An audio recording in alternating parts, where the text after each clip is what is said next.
네, 오늘은 여호와의 말씀을 들으라, 여호와의 말씀을 들으라는 제목으로 말씀을 나누겠는데요. 이렇게 제목을 잡은 것은요, 15절에 보면 여호와의 말씀을 들으라고 말씀하기 때문입니다. 그러면 여호와의 말씀을 듣는데 가장 방해가 되는 것 중에 하나는요, 나의 고집이라고 할 수 있습니다. 이 들으라는 말 자체에 순종이 포함되어져 있습니다. 그러니까 귀로 듣는다고 여호와의 말씀을 듣는 게 아니라는 뜻입니다. 즉 여호와의 말씀을 듣는다는 것은 나의 고집을 내려놓는 순종으로 나아가는 것이 여호와의 말씀을 듣는 것입니다. 그렇기에 오늘 말씀을 통해 들어야 할 여호와의 말씀이 무엇인지를 함께 살펴보겠습니다. 첫 번째로요. 여호와의 말씀을 듣는다는 것은 애굽으로 가고자 하는 고집을 꺾는 것입니다. 15절인데요. 너희 유다의 남은 자여 이제 여호와의 말씀을 들으라. 만군의 여호와 이스라엘의 하나님께서 이와 같이 말씀하시되 너희가 만일 애굽에 들어가서 거기에 살기로 고집하면 저는 하나님이 이들을 향한 바램이 너희 유다의 남은 자여 여기에 담겨 있다는 생각이 들었습니다. 예, 지금 이것은 물론 남유다의 살아남은 자들이라는 의미도 있겠지만 한편으로 우리들의 인생으로 이것을 가지고 와 보면요. 이 남은 자라는 단어는 아직 우리들의 인생에 남은 것들이 있다는 것입니다. 남겨진 것들이 있다는 것입니다. 말씀 배경으로 보면 남유다 백성들은 남은 것이 없다고 생각했을지 모릅니다. 왜냐하면 남유다는 바벨론에 의하여 멸망당한 상황이었기 때문입니다. 남은 것이 없다고 생각을 하니까 이들은 애굽으로 가려고 하는 것입니다. 최선의 길이 하나님께 돌아오면 있는데 하나님의 말씀을 들으면 남은 것들이 있는데 하나님과 더 멀어지는 애굽을 우리는 얼마나 선택하는지를 참 모릅니다. 그 애굽을 15절 후반절에 그 애굽에서 살기를 고집하면 이 고집하다라는 단어를 원어로 직역을 하면요. 정녕 너희의 얼굴을 둔다가 됩니다. 그러니까 이게 무엇을 말하는 것이냐면 자신이 정한 방향을 끝까지 바꾸지 않는 게 바로 고집입니다. 여러분, 그렇다면 고집은 뭘까요? 살아온 방식대로만 살기를 원하는 그 모습이 저와 여러분들에게는 고집일 수 있습니다. 여기서 우리가 생각해 봐야 되는 것은요. 그러면 지금 내가 가고자 하는 그 애굽은 무엇이 있는가를 생각해 보자는 겁니다. 그래서 애굽과 또 우리가 애굽의 가치관에 대해서 생각해 볼 수 있는데 먼저는 나의 애굽에 대해서는요. 어른용 큐티인 떠나기 싫은 애굽 학벌에 보면요. 이분은 부모님이 심한 불화로 이혼하셨는데 경제적으로 어렵게 되어지죠, 당연히. 그랬는데 이 오빠가 공부를 잘했는데요. 그것으로 위로를 받았다고 합니다. 그리고 이 오빠가 의대에 진학해서 자신의 등록금을 내주니 이분에게는 애굽이 학벌이었다라는 그 고백이 나오거든요. 거기 이런 내용이 나옵니다. 이런 오빠의 그늘은 하나님이 허락해 주셨음에도 저는 이 모든 게 학벌로 이루어졌다고 생각했습니다. 그래서 신앙생활을 하고 있었지만 명문대에 다니던 남편에게 반해 믿음과 상관없는 결혼을 했습니다. 똑똑하면 일상생활뿐만 아니라 신앙생활도 잘할 거라 기대했습니다. 하지만 남편은 시어머님이 하나님을 믿지 못하고 돌아가신 사건으로 하나님을 원망하며 교회를 잠시 떠났습니다. 그리고 회사 여직원과 외도하며 방황했습니다. 이 일로 저는 큐티하는 공동체로 인도되었고 남편과 함께 말씀을 들으며 부부관계가 조금씩 회복되었습니다. 그러나 저는 여전히 능력 있는 남편을 통해 세상 성공과 안정을 취하고 싶은 마음에 애굽으로 들어가 살기를 고집했습니다. 이분은 남편이 또 애굽이죠. 이 남편의 그 학벌도 애굽이겠죠. 근데 이런 고백이 그 이후에 나옵니다. 그러나 남편은 공동체의 권면을 무시하며 주식으로 돈을 날리고 안정적인 회사에서 신생회사로 이직했습니다. 결국 남편이 두 번 이직한 회사는 모두 문을 닫을 지경이 되었고 저는 공황장애로 괴로운 나날을 보냈습니다. 그래서 결국에는 이것이 자신이 애굽으로 가고자 하였던 그 불순종으로 인해 발생한 것이라는 고백이 나와 있습니다. 그러니까 우리도요, 이 애굽이라는 것은 여러분들을 안정적으로 만들어 줄 것 같은 거, 기댈 만하게 만들어 줄 것 같은 거, 그런 편하게 해줄 만한 거, 그게 바로 저와 여러분들에게는 가고자 하는 애굽일 수 있다는 것입니다. 그러면 애굽의 가치관은요, 또 세상 가치관이라고 볼 수 있는데, 애굽의 가치관을 우리는 자꾸 가려고 합니다. 이것은 청년용 큐티인에 보면 분명히 알라라는 그 묵상 간증에 이 청년은 미술 쪽으로 나아갔는데 거기 이런 고백이 나옵니다. 대체로 가정 형편이 넉넉한 친구들과 예체능 전공을 함께하며 제 관심은 자연스레 돈으로 향했습니다. 그래서 고등학교 졸업 후 아르바이트를 시작했고 이제 이게 애국 가치관이죠.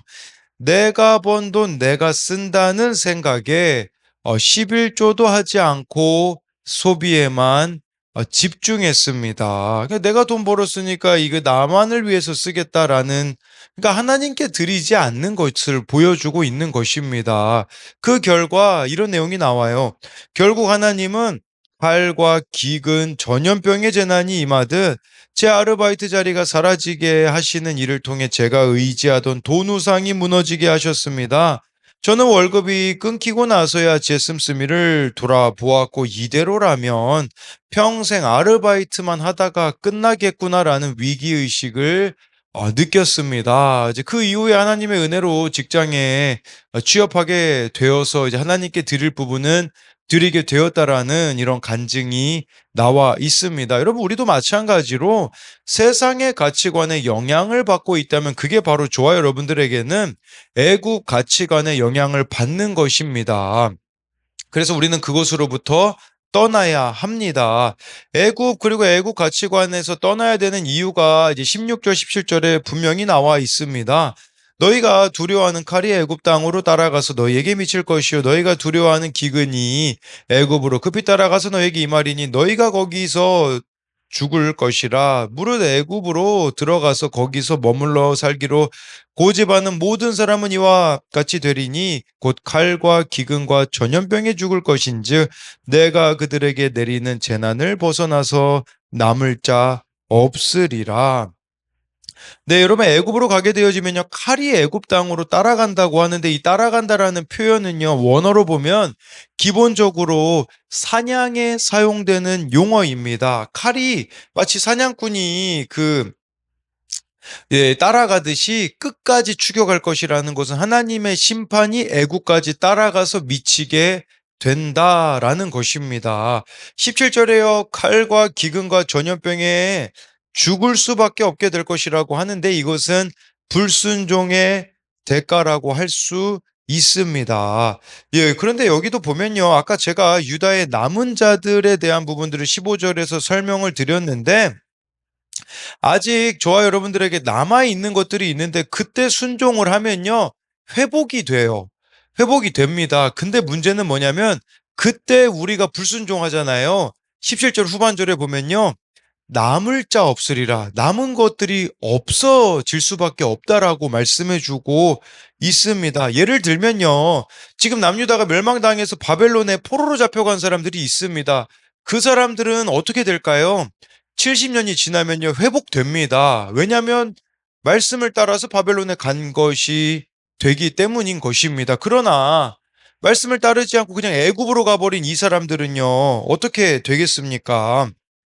칼과 기근과 전염병만 있다라는 것은 회복이 아니라 재앙으로만 끝난다라는 것을 아셔야 합니다.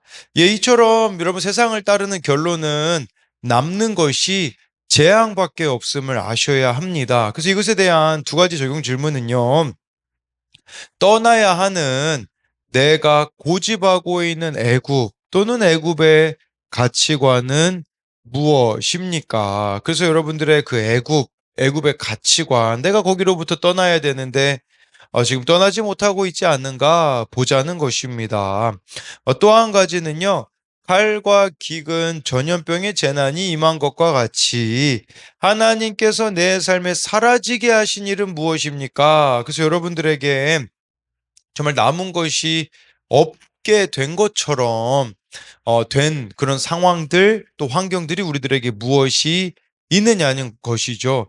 그 가운데 무너진 나의 우상은 무엇입니까? 그러니까 이 칼, 기근, 전염병이 우리에게 임한다라는 것은요.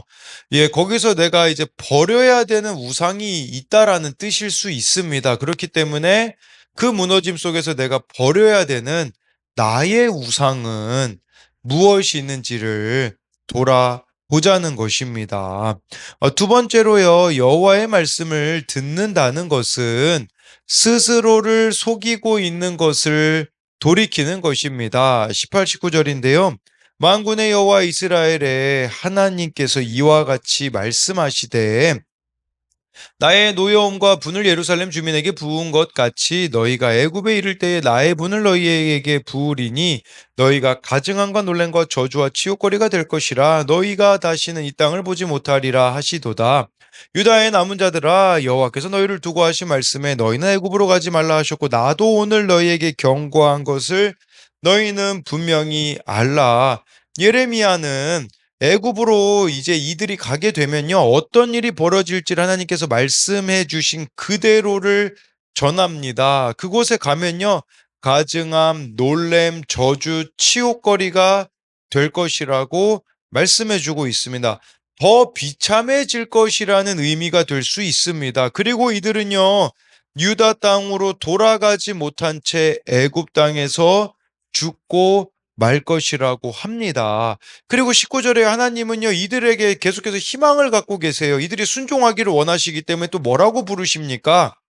유다의 남은 자들아 라고 말씀해 주고 있는 것은요, 이런 의미죠.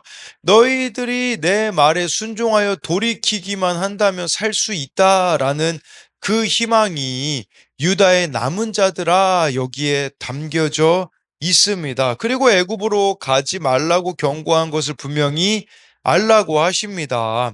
평안과 안전은 눈에 좋아 보이는 환경에서 주어지는 것이 아닙니다. 이것은 하나님으로부터만 옵니다. 우리들의 인생에 고난이 있잖아요. 그럼 우리는 고난 피하기 위하여서 손쉽게 의지할 만한 곳, 의지할 만한 사람에게 가려고 합니다. 근데요, 이때 우리들에게 필요한 것은 하나님과의 관계하는 걸 배우셔야 합니다. 즉, 하나님과 친밀한 관계를 맺는 훈련을 하는 것만이 그 고난으로부터 빠져나올 수 있는 유일한 길이라는 것입니다. 세상은 하나님의 말씀보다 더 좋은 길이 있다며 끊임없이 우리를 유혹합니다. 제일 좋은 길은 말씀을 듣고 돌이키는 길입니다. 20절인데요.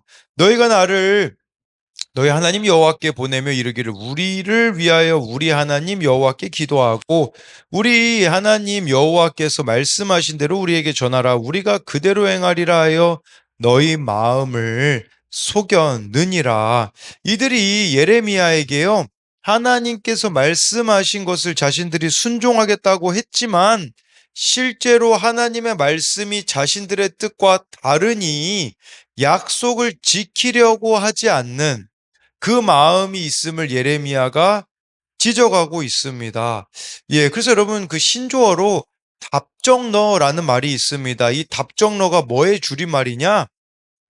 답은 정해져 있으니 너는 대답만 하면 돼 라는 이 말의 줄임말로 이미 정해진 결론으로 대답을 요구하는 것을 말하는데 지금 남유다 백성들의 모습이 이 하나님을 대하는 모습이 딱 답정너라고 할 수 있습니다. 나는 이미 답을 다 정해놨으니 하나님은 제 답을 따라와 주십시오. 이제 이런 태도를 취하고 있는 모습을 보여주고 있어요. 그렇기 때문에 20절 후반절에 너희 마음을 속였느니라 이게 바로 그 답정너의 그들의 모습을 지적하는 것이라고 볼 수 있습니다. 여기 너희 마음을 속였느니라를 원어로 직역하면요. 너희는 너희 영혼을 방황하게 했다라는 뜻입니다. 너희 영혼을 방황하게 했다. 그러면 이게 무슨 의미냐?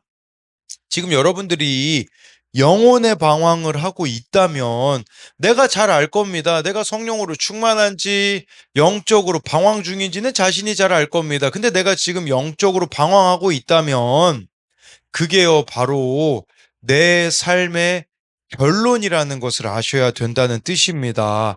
나의 결정들이 모여서 지금의 현실을 마주하고 있는 것이기 때문입니다. 그렇다면 우리는요, 답정너가 아니라, 제가 만든 단어인데 답정하가 되어야 합니다. 답은 정해져 있으니 하나님의 말씀만 따르면 되어져야 한다는 것입니다. 어제 저희 교회 집사님과 말씀 양육을 했는데요. 띵크 양육 사과는 기도입니다. 기도는 기복을 구하는 게 아니라 팔복을 구하는 것이라는 내용인데요. 그것에 대해 이제 집사님과 나눔을 하던 중 집사님의 이야기를 들을 수 있었습니다. 최근에 자녀에게 일어난 사건이 있었습니다. 뇌전증 약을 3일만 더 먹으면 끊을 수 있는 상황이었습니다. 한편으로는 기대가 되는 시간이 아니었겠습니까? 왜냐하면 오랜 기간 동안 이 자녀가 뇌전증 약을 먹고 있으니 3일 후면 뇌전증 약을 이제는 안 먹어도 된다라는 것은 엄청난 소망과 기대였을 것입니다. 그러나 3일을 앞두고 발작을 일으켜서 결국은 이 자녀가 계속 약을 먹게 되었습니다. 그런데요, 집사님이 그 자녀의 발작을 겪으며, 예, 그런 이야기를 해주시더라고요. 집사님께서는 자녀가 약을 끊는 것만이 잘 살 수 있는 거라고 생각을 가져서 자녀에게 그동안 참 많이 모질게 했다라고 이야기를 하셨습니다. 그러니까 이 자녀가 어떻게든 약을 끊으면 그게 잘 되는 길이라 생각해 가지고 모질게 했던 자신의 모습이 후회가 되었다고 했습니다. 그러면서 자녀를 있는 모습 그대로 사랑하겠다고 하시는 그 모습이 더욱 귀한 하나님의 응답이 아닐까 싶습니다. 제가 말씀드리고자 하는 것은 무엇이냐면 답을 정해놓지 말자는 것입니다. 내가 이미 정해놓은 답, 하나님은 이 상황에서 이렇게 역사해 주셔야 돼. 이렇게 해주셔야 되는 그 답을 내려놓으시고 하나님이 정해놓으신 답이 무엇입니까? 말씀입니다. 말씀이 말씀하시는 대로만 인도함을 받음으로써 영혼의 방황을 그치는 은혜가 여러분들에게 있기를 소망합니다. 이것에 적용 질문은요, 내가 사람에 대해서 여러 가지 결정들에 대해서 이미 답을 정해놓고 있지는 않습니까? 이 사람에 대해서 답을 정해놨다라는 것은요, 이 사람은 안 될 거야. 이미 여러분들이 막 편견과 선입견으로 그 사람을 지금 바라보고 있다면 그게 지금 답을 내려놓고 있는 것입니다. 그래서 사람에 대한 내가 답 내리고 있는 게 무엇인가? 또 여러 가지 결정들이 그냥 살아온 방식대로 내가 지금 이미 답을 내리고 있지 않느냐라는 거죠. 그렇게 되면요, 영혼의 방황을 할 수밖에 없기에 그것으로 인하여서 영혼의 방황을 하고 있지는 않습니까? 이 영혼의 방황을 한다라는 것은 20절 말씀에 너희 마음을 속였느니라 그 부분으로 설명을 드렸습니다. 또 한 가지는요, 나는 하나님 앞에서 정직한 마음으로 그의 뜻을 구하고 있습니까? 이 정직한 마음은요, 속이지 않는 마음인 것입니다. 그렇기 때문에 정말 하나님이 말씀하시면 말씀을 따르겠습니다라는 그 자세로 나아가는 게 바로 정직한 마음이라고 볼 수 있는데, 우리에게 이런 마음이 있는가? 아니면 속이는 마음이 있는가를 돌아보자는 겁니다. 그래서 오늘 말씀을 요약하면요, 여호와의 말씀을 듣는다는 것은 첫째로 애굽으로 가고자 하는 고집을 꺾는 것입니다. 그래서 저와 여러분들의 애굽, 또 애굽의 가치관이 무엇이는지를 생각하며 그 고집을 꺾자고 설명을 드렸습니다. 여호와의 말씀을 듣는다는 것은 두 번째로 스스로를 속이고 있는 것을 돌이키는 것입니다. 스스로 속이고 있는 것이라 함은 저와 여러분들이 이미 답을 내려버리고 있는 거 있지 않습니까? 그 답을 버리고 하나님의 답인 말씀을 따라 돌이켜 가자는 것입니다. 기도하겠습니다. 살아계신 하나님, 우리에게 참 꺾어지지 않는 고집이 있습니다. 내가 버리지 못하는 애굽이 있습니다. 이것이 나의 미래와 삶을 보장해 줄 거라고 착각하게 만드는 그 애굽을 버리게 하시고, 애굽 가치관, 세상 가치관이 있습니다. 세상 사람들이 살아가는 방식대로 살아가는 것이 지혜라고 여기는 그 애국 가치관을 버리는 은혜가 있게 하여 주옵소서. 하나님, 또 칼과 기근과 전염병을 내가 지금 마주하고 있다면 그것이 내 삶의 결론임을 알고 하나님께로 돌이키게 하여 주시옵시고, 하나님, 또 오늘 말씀에 우리가 마음을 속이고 있는 것들이 있을 수 있습니다. 그 마음을 속이는 것은 영혼이 지금 방황 중이라면 내가 이미 답을 내렸기 때문에, 사람에 대해서 답을 내렸고 또 여러 가지 결정들에 대하여서도 내가 이미 답을 정해버렸기 때문에 영혼이 방황하고 있다라는 것을 기억함으로써 하나님께 돌이키는 은혜가 있게 하여 주실 것을 믿으며 살아계신 예수님 이름으로 기도드립니다. 아멘. 우리 계속해서 기도했으면 좋겠습니다. 첫 번째로는요, 개인과 가정을 위해 기도하셨으면 좋겠습니다. 기도 제목이 나와 있는 것처럼요, 나의 애국 가치관으로부터 벗어날 수 있게 하여 달라고, 또 가족 모두가 말씀 묵상으로 나아감으로 자기 고집을 버리고 가정에서 맡겨진 질서와 역할에 순종하게 하소서. 가정 가운데 영혼의 방황 중인 자녀들이 하나님께 돌아와 말씀이 들리는 은혜가 있게 하소서. 우리의 가정이 애굽이 아니라 하나님의 뜻으로 움직이게 하여 달라고 우리 시간에 다 같이 기도하겠습니다. 살아계신 하나님, 하나님께서 우리들 가운데 은혜를 베풀어 주시옵시고 정말 애굽이 아니라 하나님의 뜻으로 움직이게 하여 주옵소서. 하나님, 또 나의 애굽과 애굽 그 가치관으로 벗어날 수 있도록, 하나님, 내가 추구하고 있는 애굽이 무엇입니까? 학벌입니까? 돈입니까? 정말 내가 그 의지하고 있는 나의 애굽을, 그 애굽의 고집이 꺾여지는 은혜가 우리들 가운데 임할 수 있게 하여 주옵소서. 하나님, 또한 우리가 세상 가치관에 너무 쉽게 물드는 것들이 있습니다. 세상에서는 자기 열심과 노력과 능력으로 살라고 합니다. 그러나 우리는 우리의 능력으로 살아가는 것이 아닙니다.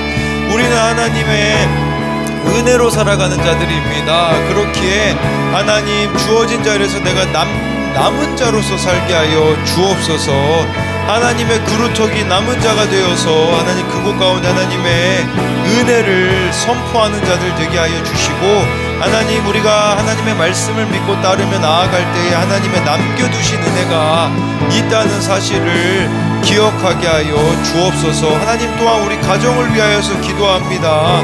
우리 가족 모두가 말씀 묵상으로 나아감으로써 자기 고집을 버리기 원합니다. 자기 소견에 오른 대로 행동하고 있는 것들이 있다면 하나님이, 가정에 하나님이 허락하신 그 질서와 역할에 순종하게 하여 주옵소서. 내가 하나님보다 옳다고 여기기 때문에 하나님의 질서를 무시하며 하나님이 우리에게 허락하신 그 역할을 정말 무시하는 것들로부터 돌이키는 은혜가 있게 하여 주사, 하나님, 각자가 정말 남편의 자리, 아내의 자리, 또 자녀의 자리, 또 이 가정 가운데 허락하신 그 모든 것들을 말씀 가운데서 이렇게 하나하나 순종하며 나아갈 수 있도록 하나님 은혜를 베풀어 주옵소서.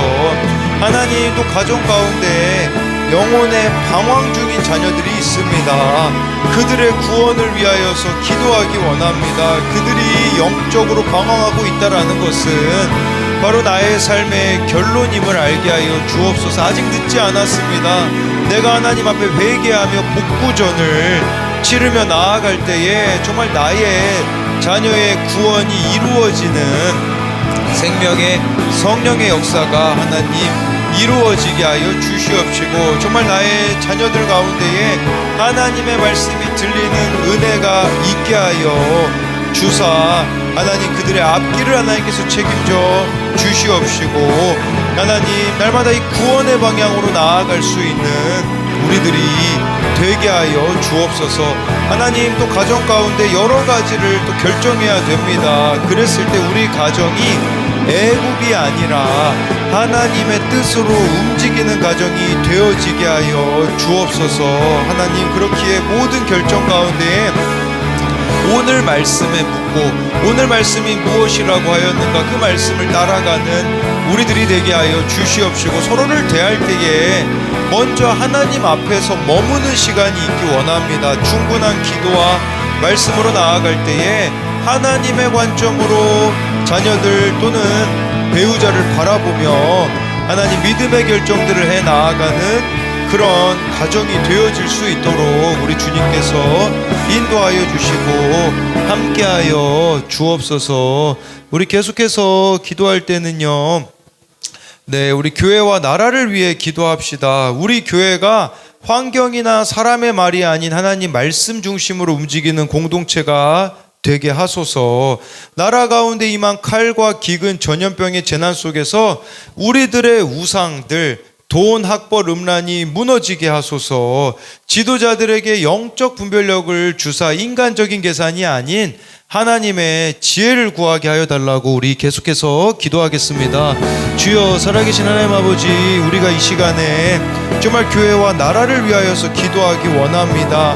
하나님, 우리 수고 아름다운 교회 공동체가 환경이나 상황이나 사람의 말이 아닌 하나님의 말씀을 중심으로 움직이는 공동체가 되게 하여 주옵소서. 말씀이 가라 하시면 가고 말씀이 멈추라고 하시면 멈추게 하여 주옵소서. 그리고 모든 이 직분자들이 세워진 것은 인간이 세운 게 아니라 하나님이 세우신 것임을 믿습니다. 그렇기에 각자가 청지기적인 마음을 가지고 하나님 맡겨진 일들에 충성할 수 있는 자들이 되게 하여 주옵소서. 직분자들이 더 영적으로 깨어 있어야 되지 않겠습니까? 그렇기에 정말 공예배를 사수하며 하나님을 더욱 사랑하는 자들이 되어서 이 교회 가운데에 영적 생명력이 계속해서 정말 살아나는 역사들이 일어나게 하여 주옵소서. 하나님, 이 나라 가운데 지금 임한 칼과 기근과 전염병과 같은 재난이 있습니다. 그것은 바로 우리들이 하나님보다 더 사랑했던 우상들로 인한 결과물입니다. 하나님, 우리들의 우상들이 깨뜨려지는 은혜가 이 가운데 있게 하여 주옵소서. 경제적으로 어려운 이유가 무엇이겠습니까? 우리가 하나님보다 돈을 더 사랑하기 때문입니다. 하나님보다 더 사랑하는 이 돈 우상이 무너지게 하여 주시옵시고, 하나님, 우리가 또 학벌로 얼마나 많은 사람들을 차별하고 있습니까? 그렇기에 이 학벌 우상들도 하나님 무너뜨려 주시옵시고, 또 이 땅 가운데 얼마나 많은 음란들이 있습니까? 이 음란들로 인하여서 수많은 가정들이 깨지고 있습니다. 그 가정들이 깨짐으로써 수많은 다음 세대들이 우울증과 조울증과 여러 가지 정신병에 시달리고 있는 것은 하나님 우리들의 삶의 결론입니다. 하나님, 우리 자녀들 세대 가운데 이 정신병이 있다라는 것은 하나님을 떠난 결론임을 우리가 인정하며 여호와께로 돌아갈 때에 하나님, 우리들의 자녀들이, 우리들의 다음 세대들이 살아나는 은혜가 정말 이 땅 가운데 일어날 수 있도록 주여 함께하여 주옵소서. 하나님, 또한 지도자들에게, 먼저 교회 지도자들에게 영적 분별력을 더하여 주사 하나님의 지혜를 구하며 하나님이 원하시는 방향으로 예레미야처럼 방향 제시를 할 수 있는 영적 지도자들이 계속해서 생겨나게 하여 주옵소서.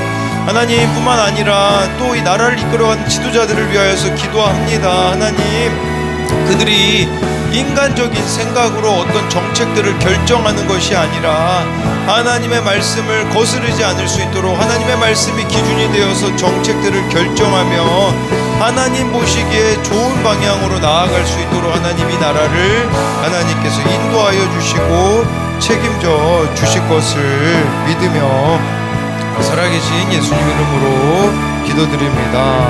아멘.